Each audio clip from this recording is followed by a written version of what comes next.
as an African American, just recognizing and appreciating the struggle for equality, freedom, and really recognizing the true pioneers and what they sacrificed to get us to where we are today. You know, you take pioneers such as Martin Luther King. You know, I still get chills up and down my spine sometimes when I think about that speech. You know, I have a dream. You know, you think about Rosa Parks, who was just so tired and just couldn't take it anymore about some of the inequalities that were going on in Montgomery, and by her decision not to give up her seat, started a boycott that changed the way African Americans were seen in Montgomery. Think back on James Meredith, who I'm sure a lot of you know, young kids don't even know, who was the first African American student to enroll at the University of Mississippi. And I think about the two students who had to enroll in Alabama when the governor of the state, George Wallace, stood in front of the door trying to bar them from going. So there's a lot of pioneers that I think the fact that we have a Black History Month, that it still remains fresh in our minds that some of these, that these things happened. You know, this is history, and it's not that long ago that things were so different.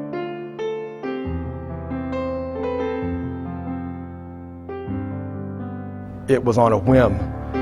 There was pressure from Congress to institute a group of Black airmen, and their thought was, well, they're not smart enough to be pilots, so we'll organize this whole thing, and the standards are going to be so high, there's going to be nobody that's going to qualify. And in fact, what happened was there was hundreds of Black airmen that qualified, so they had to go through with it. So what they did was they picked an area that had an airfield, and it just so happened to be Tuskegee, Alabama. It just so happened that's where I was born. My parents were from Tuskegee, and just so happened that the airfield was there, and that's where the first Black pilots were trained. And all the missions that they flew, they never lost one bomber. And when you look back on that, that's an absolutely amazing fact. And you know, a lot of times, since they didn't take off from the same airfield, that a lot of times the bomber pilots, who were mostly white, who were all white, didn't know who was protecting them. All they knew was they had the insignia of the Red Tails, which wore the statement of the 99th and the 332nd.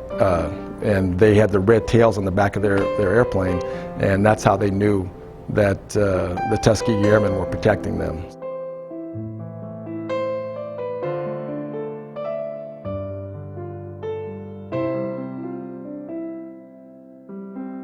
He had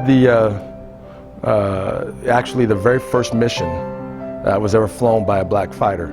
And he holds the distinction of being the first Black man to ever drop a bomb on the enemy. And that was in Africa when they were fighting the Germans. It's something to really be proud of. This history was not that long ago. And a lot of these young kids, I hope that they realize that they're in the position that they're in today because of the sacrifice of many before them. And I hope they embrace that feeling, you know, and I hope they really value the kind of education that they're getting.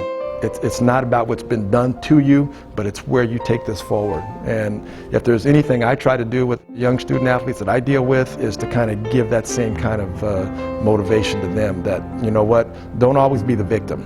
It's very easy to be the victim, but recognize where you came from. You are capable of moving forward and doing something great with your life.